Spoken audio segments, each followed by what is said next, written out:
السلام علیکم ورحمۃ اللہ وبرکاتہ۔ اللہ رب العزت سے دعا ہے مجھے حق بات کہنے کی اور ہم سب کو اس پر عمل کرنے کی توفیق عطا فرمائے۔ اللہ رب العزت ارشاد فرماتا ہے ان الانسان خلق ہلوعا، یقیناً انسان جلد باز بنا کر پیدا کیا گیا ہے، یعنی فیصلے بہت جلدی لے لیتا ہے۔ کوئی بھی چیز اس کے سامنے آئی فوراً اس پر اپنا کمنٹ جاری کر دیا، نہ سوچا نہ سمجھا نہ غور کیا، نہ اس کے بارے میں اس کے پس منظر کو سمجھا اور نہ ہی اور اس کے ما لہ و ما علیہ کے بارے میں غور و فکر کیا، بس فوراً کمنٹ پاس کر دیا کہ ہاں بھائی ایسا ہے، حالانکہ ایسا نہیں ہے۔ تو جلد باز بنا کر کے انسان کو پیدا کیا گیا ہے۔ جب اسے کوئی برائی پہنچتی ہے اذا مسہ الشر جزوعا، تو جزا فضا کرنے لگتا ہے، وَإِذَا مَسَّهُ الْخَيْرُ مَنُوعًا، اور جب اسے بھلائی پہنچتی ہے تو پھر اس کو جو ہے روک کے رکھنا شروع کر دیتا ہے کہ بھئی اس پہ میرا حق ہے، میرے علاوہ کسی دوسرے کا حق نہیں، کسی اور کو نہ ملے، بس میرے پاس ہی رہے۔ مال دولت دنیاوی نعمتیں، کون آدمی چاہتا ہے کہ میرے پاس سے جا کر کے کسی دوسرے کو مل جائے؟ کوئی نہیں چاہتا۔ یہ آیت کریمہ کا ترجمہ میں نے آپ حضرات کے سامنے رکھا، جو حدیث میں نے پڑھی حضرت تمیم الداری رضی اللہ تعالیٰ عنہ حدیث کے راوی ہیں، وہ بیان فرماتے ہیں اللہ کے نبی صلی اللہ علیہ وسلم نے ارشاد فرمایا الدین النصیحہ، دین خیر خواہی کا نام ہے۔ نصیحہ عربی زبان کا ایک ایسا لفظ ہے کہ ایک لفظ کے ذریعے سے کسی بھی دوسری زبان میں کیا ہم عربی زبان میں اس کا بدل نہیں لا سکتے ہیں۔ ایک لفظ کے ذریعے سے اس کے معنی اور مفہوم کو سمجھا نہیں جا سکتا ہے۔ میں نے آسانی کے لیے ایک اردو کا جو عام فہم لفظ ہے اس کے ذریعے اس کا ترجمہ کیا، خیر خواہی۔ دین خیر خواہی کا نام ہے۔ پوچھا صحابہ کرام رضوان اللہ تعالی علیہم اجمعین نے لمن یا رسول اللہ، اے اللہ کے رسول صلی اللہ علیہ وسلم کس کے لیے خیر خواہی ہے؟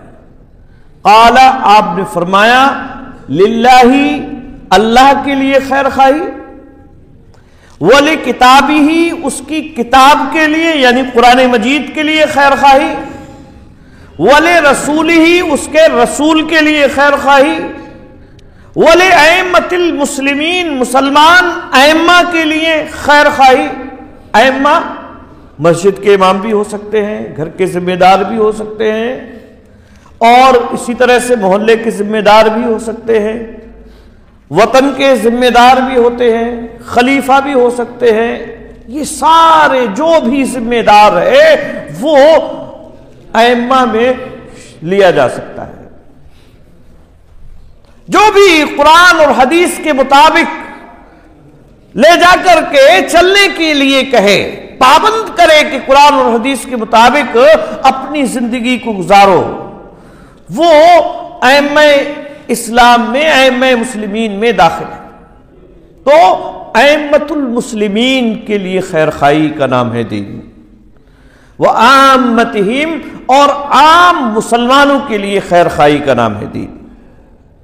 میرے بھائیوں، یہ حدیث جس کا میں نے ترجمہ آپ حضرات کے سامنے کیا ہے، بظاہر آپ کو ایسا لگ رہا ہوگا کہ یہ حدیث کیا اس کا معنی اور مفہوم ہو سکتا ہے، لیکن علماء اور محدثین کے اقوال اس حدیث کے بارے میں جب آپ سنیں گے تو آپ کو اندازہ ہوگا اس حدیث کی اہمیت کا۔ امام نووی رحمہ اللہ جو مسلم شریف کے شارح ہیں، وہ اس حدیث کی تحت لکھتے ہیں کہ یہ ان 4 حدیثوں میں سے ہے جن پر چوتھائی اسلام کی بنیاد ہے۔ یعنی 4 حدیثیں، چاروں حدیثوں پر اسلام کی، پورے اسلام کی بنیاد، اور ان 4 حدیثوں میں سے ایک حدیث یہ ہے، یعنی چوتھائی اسلام اسی حدیث پر ٹکا ہوا ہے۔ پھر اس کے بعد یہ تو علماء کی بات بیان فرمائی امام نووی رحمہ اللہ نے، لیکن اس کے بعد وہ کہتے ہیں بلکہ صرف یہی ایک حدیث ہے جس پر پورے اسلام کی بنیاد ہے، پورے اسلام کی بنیاد صرف اسی ایک حدیث پر، الدین النصیحہ۔ کیسے میرے بھائیوں؟ وقت اس کی اجازت نہیں دیتا کہ میں پوری اس کی تشریح کی جائے، اور انشاءاللہ العزیز شیخ آپ کو پھر کبھی موقع ملے گا تو اس کی تشریح جو ہے بیان فرمائیں گے، یا مجھے کبھی موقع ملا تو میں بھی آپ حضرات کے سامنے رکھنے کی کوشش کروں گا۔ لیکن آج صرف اللہ کے ساتھ خیر خواہی اس موضوع پر مجھے بات کرنا ہے۔ پھر آپ اندازہ لگائیں گے کہ خیر خواہی کتنی اہمیت ہے اس کی اسلام میں۔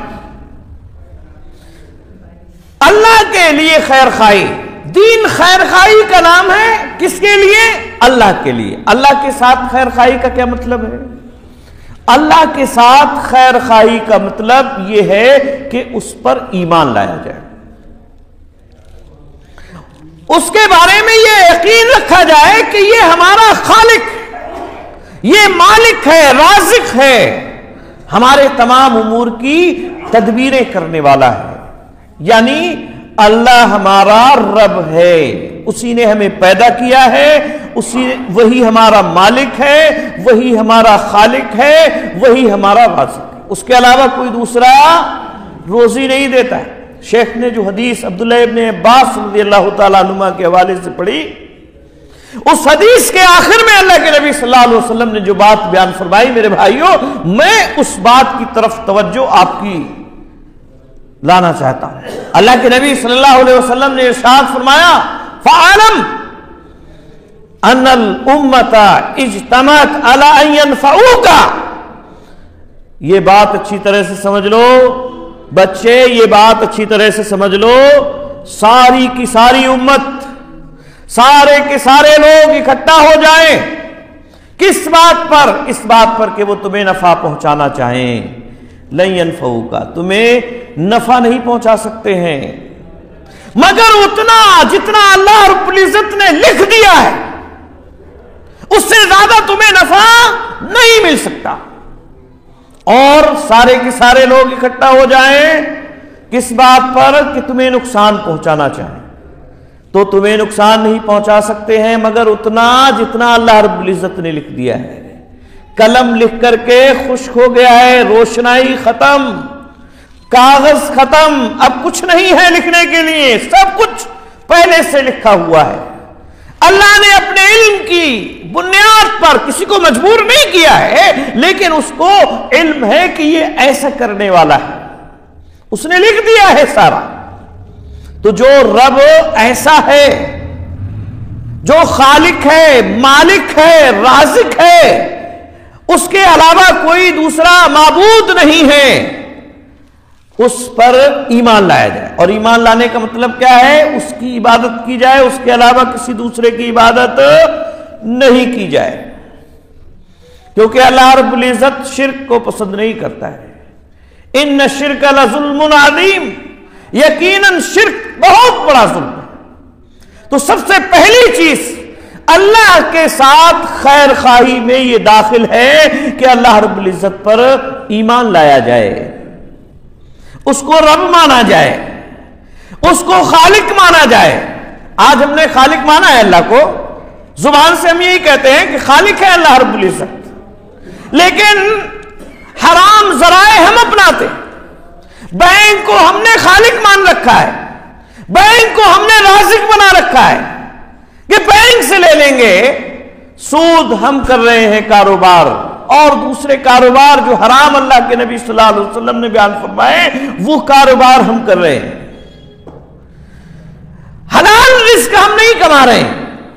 کیا مطلب ہے؟ اللہ خالق ہے تو کیا حرام طریقے سے اپنایا جائے گا؟ حرام راستوں کو اپنایا جائے گا، حرام طریقے سے رزق کمایا جائے گا۔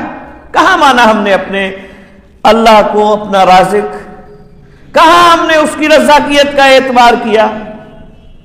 تو اللہ پر ایمان لایا جائے، اس کو خالق مانا جائے، اس کو رازق مانا جائے، وہ مالک ہے اور تمام امور کی تدبیریں کرنے والا ہے۔ سب سے پہلی چیز اللہ پر ایمان لانے کے سلسلے میں یہ بات ہمیں معلوم ہونا چاہیے۔ اور دوسری چیز، اللہ رب العزت کے تعلق سے حسن گمان، اچھا گمان رکھا جائے۔ بدگمانیاں انسان بہت کرنے لگتا ہے۔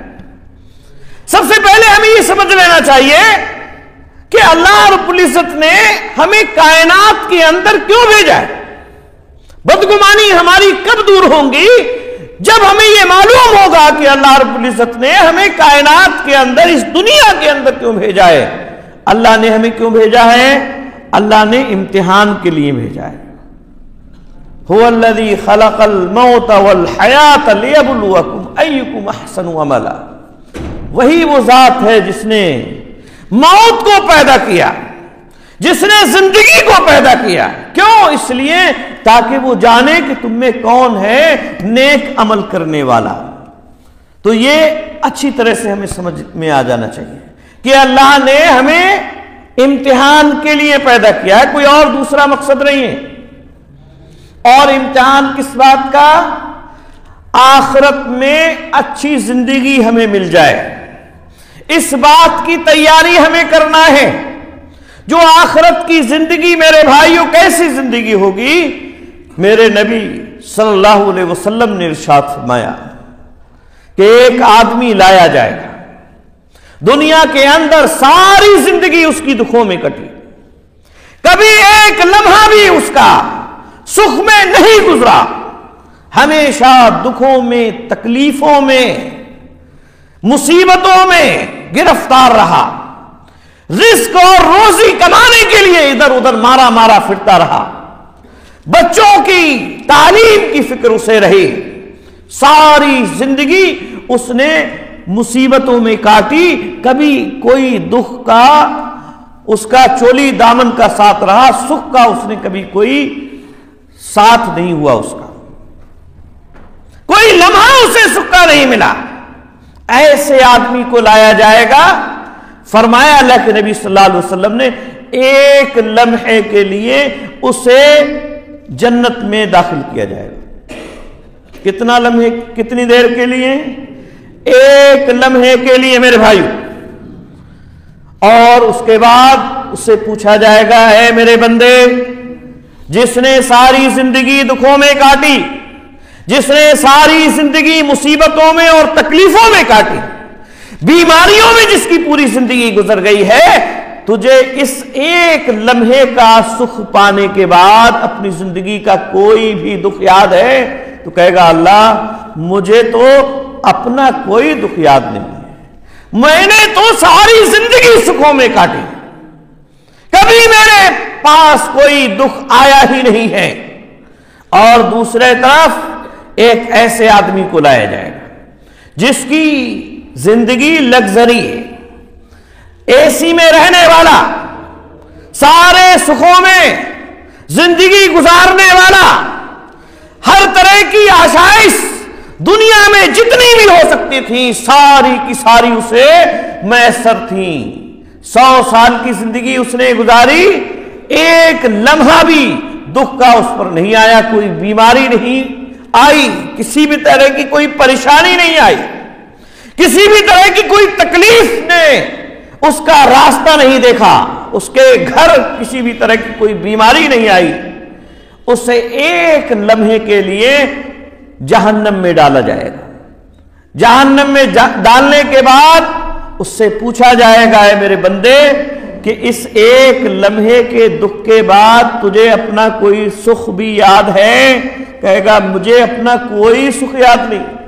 تو میرے بھائیوں، آج ہم اپنی زندگیوں کو لگژری بنا رہے ہیں، لیکن کیا اس ایک لمحے کے سکھ کو ہم اس کا احساس کر سکتے ہیں؟ کیا اس کے لیے ہم نے تیاری کی ہے؟ کیا اس کے لیے ہم کچھ کر رہے ہیں؟ یہ غور و فکر کی بات ہے۔ تو میرے بھائیوں، اس زندگی کو بنانے کے لیے اللہ رب العزت نے ہمیں یہ زندگی دی ہے، یہ سب سے پہلی چیز ہمیں سمجھنا ہوگی۔ سب سے پہلی چیز اللہ رب العزت پر حسن ظن رکھنے کے لیے یہ ہمیں اچھی طرح سے سمجھ لینا چاہیے کہ میرے رب نے مجھے جو زندگی عطا فرمائی ہے، یہ زندگی مجھے امتحان گاہ میں ہوں میں، اور اگر میرے رب نے کسی بھی طرح کی کوئی تکلیف مجھے دی ہے تو یہ میری آزمائش، اور اگر کسی بھی طرح کا سکھ اس نے مجھے دیا ہے تو یہ میرے رب کی آزمائش ہے۔ تو یہ سب سے پہلے حسن ظن اللہ کے ساتھ رکھنے کے لیے یہ بات ہمیں اچھی طرح سے سمجھ لینا چاہیے کہ اللہ نے ہمیں یہاں امتحان کے لیے بھیجا ہے، وہ ہمارا امتحان لے رہا ہے۔ ہم خوش ہیں کہ مجھے اتنی نعمتیں ملی ہوئی ہیں، مجھے اتنے ایسے اور ایسی چیزیں ملی ہوئی ہیں، لیکن میرے بھائیوں اللہ تو امتحان لے رہا ہے۔ یہ نعمتیں جو ہمیں ملی ہوئی ہیں، یہ نعمتیں دے کر کے اللہ رب العزت ہم سے امتحان لے رہا ہے۔ کچھ ایسے لوگ ہوتے ہیں جن سے امتحان ان نعمتوں کو چھین کر اللہ رب العزت لیتا ہے۔ اللہ رب العزت کے امتحان میں سارے کے سارے لوگ نعمتوں میں ہیں، وہ بھی اللہ رب العزت کا امتحان دے رہے ہیں، اور جو بیماریوں میں ہیں، مصیبتوں میں ہیں، پریشانیوں میں ہیں، وہ بھی اللہ رب العزت کا امتحان دے رہے ہیں۔ اس بات کو ہمیں اچھی طرح سے سمجھ لینا چاہیے، یہ بات اچھی طرح سے ہمیں آ جانا چاہیے کہ یہ امتحان گاہ ہے۔ اگر کسی کو اللہ رب العزت نے کچھ دے رکھا ہے تو یہ بہت زیادہ دنوں تک چلنے والی چیز نہیں ہے۔ اصل چیز جو ہے وہ آخرت کی فکر ہے۔ امیر کو بھی اس کی ہی فکر کرنا چاہیے اور غریب کو بھی اسی کی فکر کرنا چاہیے۔ صحابہ کرام رضوان اللہ تعالیٰ علیہ مجمعین کیسے تھے؟ ان کے درمیان میں مسابقے ہوتے تھے۔ آج ہمارے یہاں مسابقے ہوتے نا، اللہ کے تعلق سے بدگمانیاں ہم پال لیتے ہیں۔ ارے فلاں کو اتنی دولت دے رکھی ہے، اتنا مال دیا ہے، ایسا گھر ہے اس کا، فلاں ہے، ایسا بنا دیا اس کو، اور یہ کر دیا اس کے ساتھ، وہ کر دیا۔ مجھے کیا دیا ہے؟ میں تو بہت غریب ہوں، فقیر ہوں، مسکین ہوں۔ اللہ نے میرے ساتھی ایسا کرنا رہ گیا تھا۔ اتنی اوپر سے بیٹیاں دے رکھی ہیں، ان کی شادیاں میں کیسے کروں؟ کیسے ان کے گھر بساؤں؟ کیسے ان کے نکاح کا انتظام کروں؟ کیسے ان کے لیے شادی بیاہ کا کام کروں؟ یہ شکوے اور شکایتیں چلتی ہیں، اور غریب آدمی اس طرح سے شکوے شکایت کرتا ہے، مالدار آدمی غرور و گھمنڈ میں آ جاتا ہے، تکبر میں آ جاتا ہے، اور وہ یہ سمجھنے لگتا ہے کہ یہ میں نے اپنے سے کمایا ہے، یہ جو دولت میرے سامنے ہے یہ میری اپنی ہے، یہ کسی اور کا اس میں کوئی ساجہ نہیں، یہ مجھے اپنی محنت سے ملی ہے، اور کچھ اس میں کسی اور دوسرے کا حق نہیں ہے، یہ سمجھنے لگتا ہے۔ وہ بھول جاتا ہے اگر اللہ رب العزت اس کی دولت چھیننے پر آ جائے تو اس کی دولت کسی کام کی نہیں، اسے بچا نہیں سکتی اس کی دولت۔ اور دیکھا ہم نے لاک ڈاؤن کے موقع پر کتنے مالدار تھے جو غریب ہو گئے، مسکین ہو گئے، کتنے ایسے لوگ جو کٹورا لے کر کے مسجدوں گھوم رہے اسی لاک ڈاؤن کی مار کی وجہ سے، اور اسی طرح سے سیلاب کی نظر ہو گئے، کتنے دولت مند ہو گئے جو فقیر ہو گئے۔ میرے بھائیوں، اللہ رب العزت جب لینے پر آتا ہے تو پھر وہ یہ نہیں دیکھتا کہ یہ آدمی جو ہے کتنا خوبصورت ہے، کتنا مالدار ہے، صبر اور شکر دیکھتا ہے، اور کبھی تو بغیر لیے ہی محروم کر دیتا ہے، کبھی تو بغیر لیے محروم کر دیتا ہے۔ دولت آدمی کیوں کماتا ہے؟ اس لیے کہ وہ کھائے پیے موج مستی کرے، لیکن اللہ رب العزت نے بیماری لگا دی، کس کی؟ شوگر کی بیماری لگا دی۔ ڈاکٹر صاحب نے کہہ دیا ہمارے کہ اگر مٹھائی کھا لی تو یہ تمہارے لیے زہر ہے۔ اب مٹھائی رکھی ہوئی ہے اور پھل بھی رکھے ہوئے ہیں، ڈاکٹر صاحب کا حکم ہے کہ اس کو ہاتھ مت لگانا، ہاں ایک ٹکڑا کھا سکتے ہو، بس ایک ٹکڑا اٹھاتا ہے چپکے سے اور آرام سے کھا لیتا ہے، وہ بھی ڈرا ہوا ہے، سہما ہوا ہے، گھبراہٹ کا شکار ہے کہ کہیں شوگر نہ بڑھ جائے، فوراً مشین نکالتا ہے اور اسے جو ہے چیک کرنے بیٹھ جاتا ہے، خالی پیٹ ہوں چلو جلدی سے میں نکال، بھرے پیٹ ہے جلدی سے نکال۔ تو آج میرے بھائیوں حالت یہ ہو گئی، اللہ جب لینے پر آتا ہے تو سب کچھ موجود رہے تب بھی اللہ رب العزت چھین لیتا ہے، اور جب دینے پر آتا ہے تو اللہ رب العزت بے حساب دیتا ہے، کوئی اس کا حساب و کتاب بھی نہیں ہوتا ہے۔ صحابہ کرام رضوان اللہ تعالی علیہ مجمعین ان ساری چیزوں سے پاک تھے۔ آج اللہ رب العزت نے ہمیں دولت دی ہے تو ہمارے لیے ضروری ہے کہ ہم اللہ کا شکر ادا کریں، اس پر اللہ رب العالمین کا شکریہ ادا کریں کہ اللہ نے مجھے دولت سے نوازا ہے اور اس میں میرے لیے امتحان رکھا ہے، اللہ نے میرے اوپر جو بندوں کے اپنے حقوق رکھے ہیں انہیں میں ادا کرتا رہوں، انہیں میں ادا کرتا رہوں۔ کیسے ادا کروں؟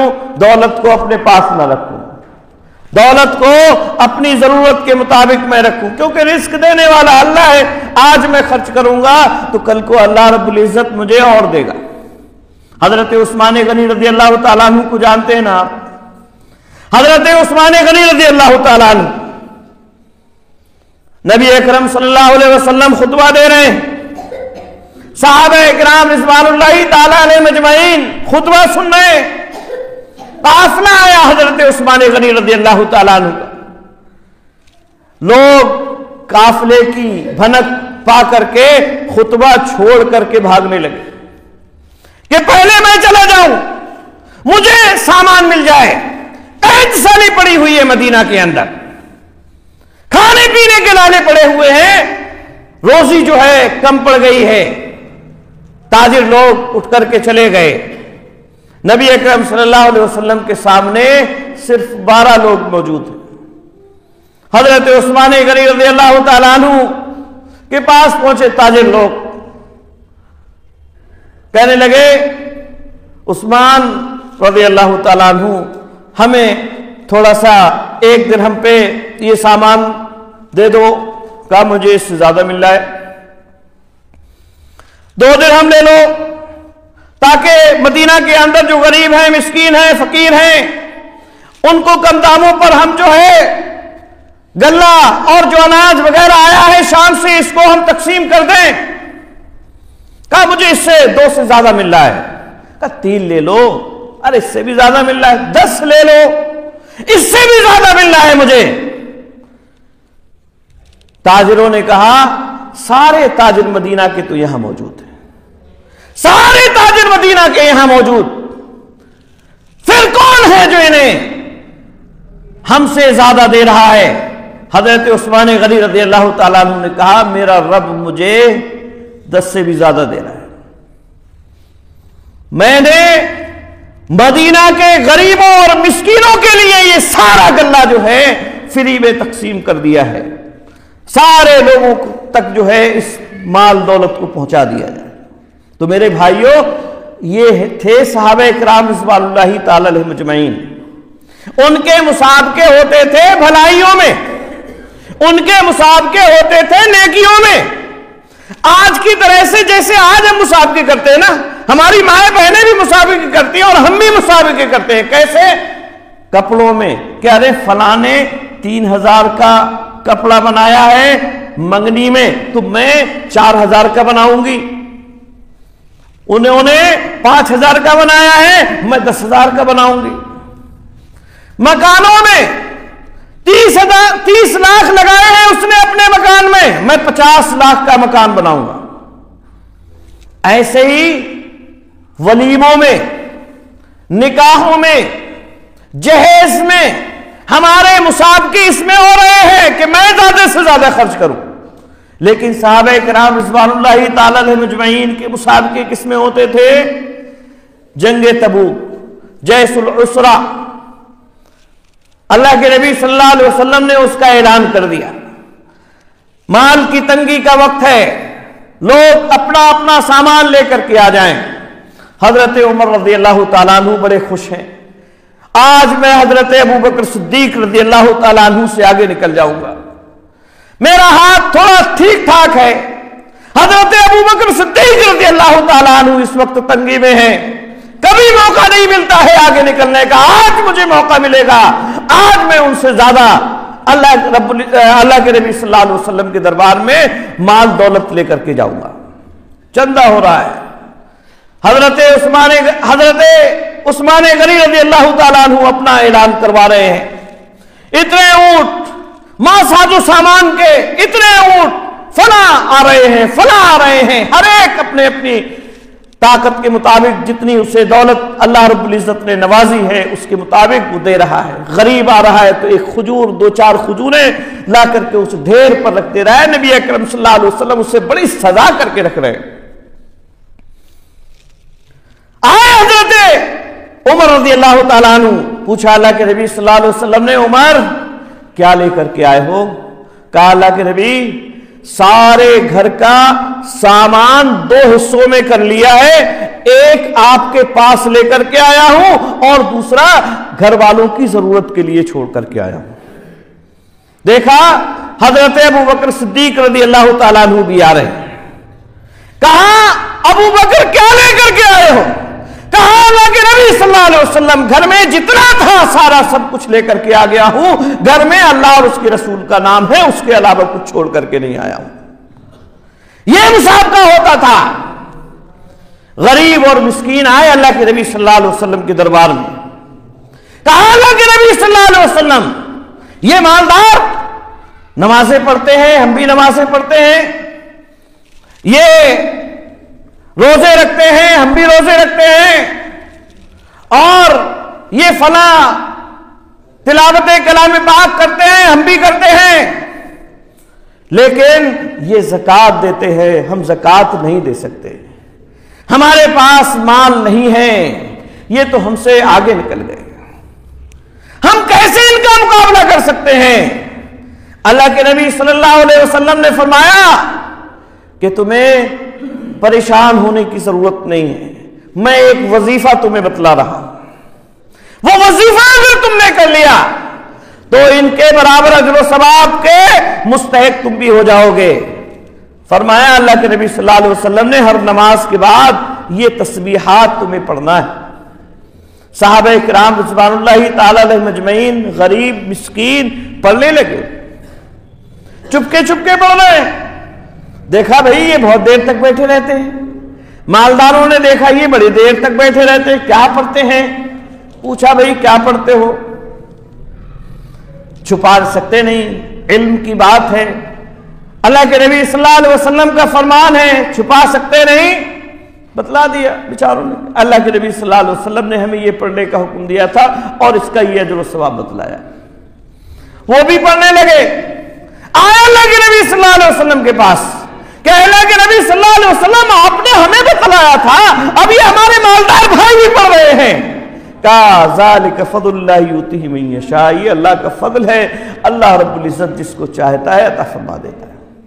تو میرے بھائیوں، ہمیں ویسا انسان نہیں بننا چاہیے جس کے بارے میں اللہ نے فرمایا کہ فَأَمَّا إِذَا مَبْتَلَاهُ رَبُّهُ وَنَعَمَهُ أَكْرَمَهُ فَيَقُولُ أَكْرَمَنِ، کہ جب رب اسے آزماتا ہے اور اس پر اپنی نعمتیں لٹاتا ہے اور اس کی عزت و اکرام کر دیتا ہے لوگوں کے درمیان میں، تو کہتا ہے میرے رب نے میری عزت کی ہے، میرے رب نے میرا مقام بلند کر دیا ہے۔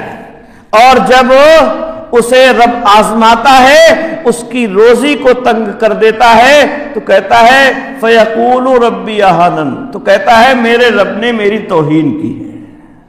تو میرے بھائیوں، ہمیں ایسا انسان بننے کی ضرورت نہیں ہے کہ اللہ نے ہمیں رزق دیا ہے، نعمت دی ہے، تو اس میں اللہ کا جو حق ہے اس حق کو ہم پہچانیں، یہ سمجھ لیں کہ امتحان کے لیے اللہ نے دیے ہمیں یہ، وہ دیکھنا چاہتا ہے کہ یہ کتنا خرچ کرنے والا ہے اللہ کے راستے میں، ان نعمتوں پر کتنا شکر اللہ رب العزت کا کرنے والا ہے، کتنا نہیں، یہ دیکھنا چاہتا ہے۔ اور غربت دی ہے اللہ رب العزت نے تو اللہ رب العزت یہ دیکھنا چاہتا ہے کہ یہ کتنا صبر کرتا ہے۔ اللہ رب العزت نے جو آزمائش اسے دی ہے اس آزمائش پر کتنا صبر کرتا ہے۔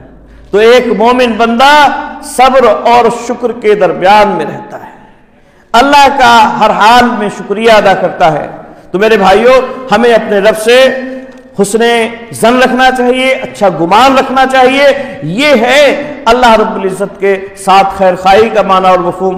باتیں تو بہت ساری ہے، رب کی خیر خواہی پر ہی اگر بات کی جائے تو بہت لمبی بات ہو سکتی ہے، لیکن وقت چونکہ زیادہ ہو رہا ہے اور ٹھنڈ کا موسم ہے، اس لیے میں اپنی بات کو زیادہ نہ بڑھاتے ہوئے یہیں پر اپنی بات ختم کرتا ہوں۔ اللہ رب العزت سے دعا ہے اللہ رب العزت ہم سب کو نیک عمل کرنے کی توفیق عطا فرمائے، جب تک اس دنیا کے اندر رکھے، ایمان پر قائم و دائم رکھ، جو ہمارا خاتمہ ہو ایمان پر ہو۔ وآخر دعوانا الحمدللہ رب العالمین۔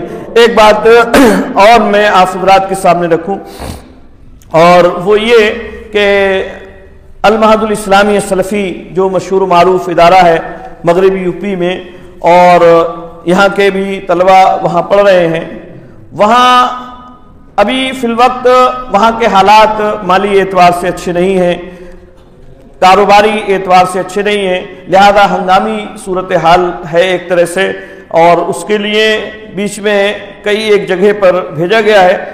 آپ حضرات کے پاس میں آیا تھا، آپ نے تعاون کیا، جن لوگوں نے تعاون کیا ہے ان سے گزارش ہے کہ وہ اور اگر کر سکتے ہیں تو اور زیادہ سے زیادہ کریں، اور جنہوں نے نہیں کیا ہے وہ تعاون کر سکتے ہیں۔ اللہ رب العزت سے دعا ہے کہ اللہ رب العزت ہماری نیکیوں کو قبول فرمائے، آمین۔ وآخر دعوانا ان الحمدللہ رب العالمین۔